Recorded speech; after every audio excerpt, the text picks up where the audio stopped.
Hi guys, இன்னைக்கு நம்ம இந்த பலாப்பழம் தான் வெட்ட போகிறோம். பலாப்பழம் ரொம்ப குட்டியாக இருக்காதுன்னு நினைக்காதீங்க. இது எங்கள் ஊரில் விளைஞ்சது பண்ருட்டி பலாப்பழம்னா பெருசாக இருக்கும்.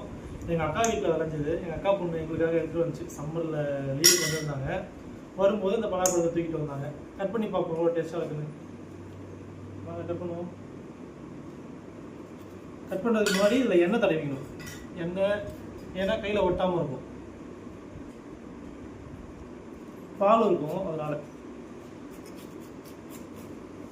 என் பையனும் கட் பண்ண போறாங்க. நீ கட் பண்ணுமா?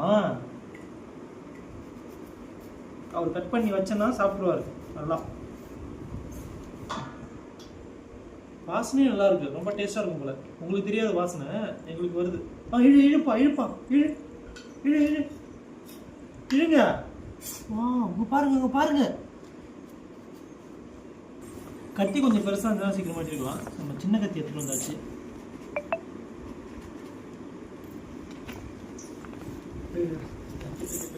க்ளோஸ்அப்ல வாங்க கேமராமேன். பாத்தீங்களா? நீங்க வர வாசனை நடக்க முடியல.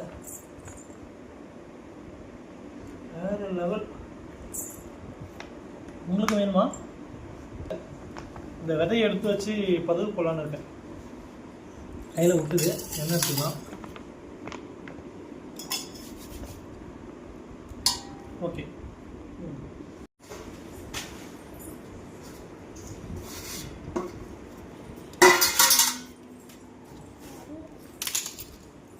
இதெல்லாம் வேஸ்ட்டு. கொஞ்சம் பால் இருக்கும். பால் ரொம்ப பழுத்த பழமாக இருந்தால் அதிகமாக இருக்காது. பால் அவ்வளோவா இல்லை. அதுக்கு தான் எண்ணெய் தடவுறது. எண்ணெய் தடவிங்கன்னா ஒரு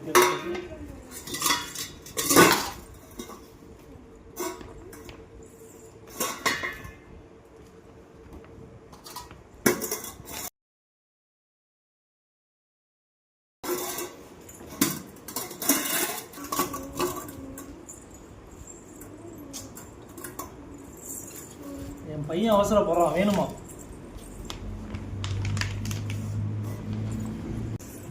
அமிர்தம் மாதிரி இருக்குங்க. உடனே நீங்கள் அமிர்தம் சாப்பிட்டீங்கன்னா கேட்கக்கூடாது. டேஸ்ட்டாக இருக்கு பலாப்பழம். சின்னதாக தான் இருக்கு.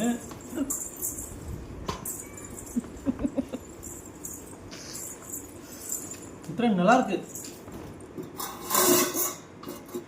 ஒரு குடுத்தனா சாப்பிடுவார் பலாப்பழம். ஆனால் குழந்தைங்களுக்குலாம் கொடுக்கக்கூடாது. சும்மா டேஸ்ட்டுக்காக ஒரு சின்ன பீஸ் தரலாம்.